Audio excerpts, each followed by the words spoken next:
Pacifica Radio, I'm Christina Onnested. The Wafa news agency reports Israeli strikes killed at least 10 Palestinians and injured 73 others in the last 24 hours. The death toll now surpassing 37,300.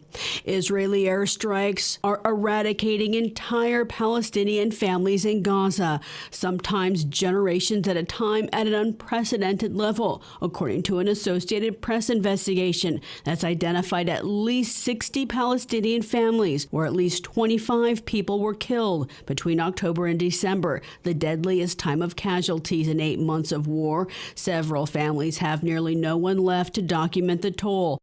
8 Israeli soldiers were killed by Hamas militants Saturday in what's being described as the deadliest attack on Israeli forces in months since the war began.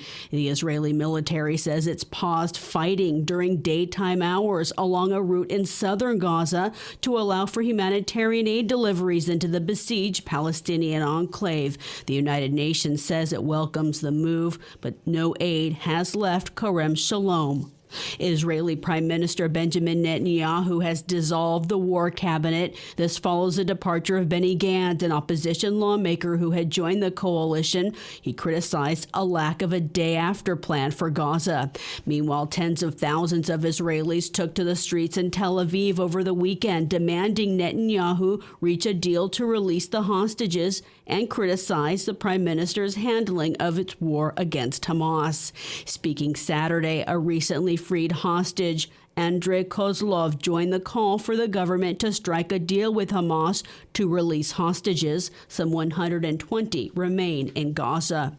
Nearly 80 nations jointly called for the territorial integrity of Ukraine to be the basis of a peace agreement to end Russia's war. This came out of a peace summit in Switzerland, though Russia was not in attendance. Here's European Union President Ursula von der Leyen.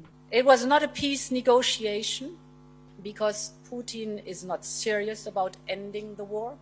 He's insisting on capitulation. He's insisting on ceding Ukrainian territory, even territory that today is not occupied by him. He's insisting on disarming Ukraine, leaving it vulnerable to future aggression. No country would ever accept these outrageous terms. China was also absent from the two-day conference, and several key countries decided not to sign the joint statement, including India and Saudi Arabia. North Korean state media says Russia's President Vladimir Putin will arrive in North Korea tomorrow for a 2-day visit, his first trip to the country in 24 years. Talks will focus on expanding military cooperation between North Korea and Russia. Senate Democrat leader Chuck Schumer of New York said Sunday he'll call for a Senate vote on restoring a Trump-era ban on bump stocks that the Supreme Court overturned in a Friday ruling. The firearm accessories are used to increase rapid fire of semi-automatic weapons. The Trump-era ban went into effect after a gunman in Las Vegas attacked a country music festival with semi-automatic rifles equipped with bump stocks, firing more than 1,000 rounds into the crowd in 11 minutes, killing dozens of people, wounding hundreds, and sending thousands of people fleeing in terror. Max Pringle has more. Writing for the conservative majority, Justice Clarence Thomas said that, unlike machine guns, bump stocks still require a shooter to pull the trigger for each round released. But opponents say that's a distinction without a difference.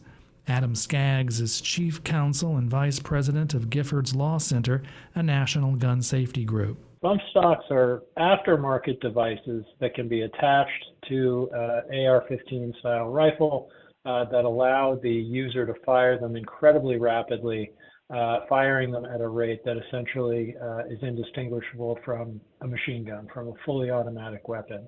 Giffords' Adam Skaggs says that essentially puts weapons of mass destruction in civilian hands. Somebody who wants to carry out a mass shooting and kill lots and lots of people in a very short time is going to find it much easier to do. Meanwhile, the Supreme Court is expected to rule in the coming weeks on a case challenging federal law meant to keep guns out of the hands of people under domestic violence restraining orders. I'm Max Pringle.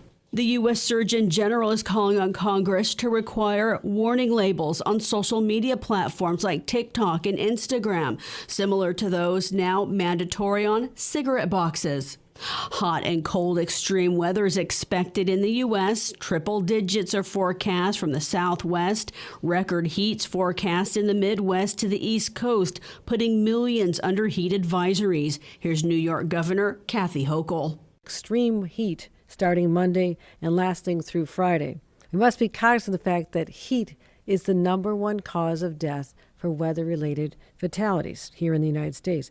So no matter what your health is, no matter what age you are, where you live, there are going to be dangers for extreme heat and weather beginning immediately. The climate justice group Sunrise Movement and Bill McKibben, founder of 350.org, noted Hochul killed congestion pricing. That's tolls on traffic. He called the traffic tolls one of the most important climate policy advances possible.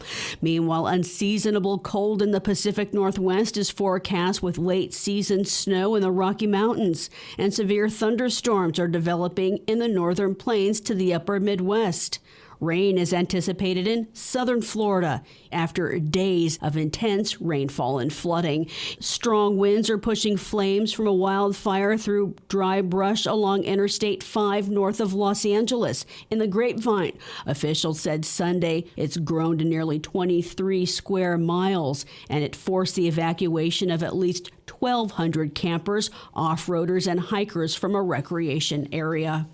I'm Christina Onnested reporting for Pacifica Radio.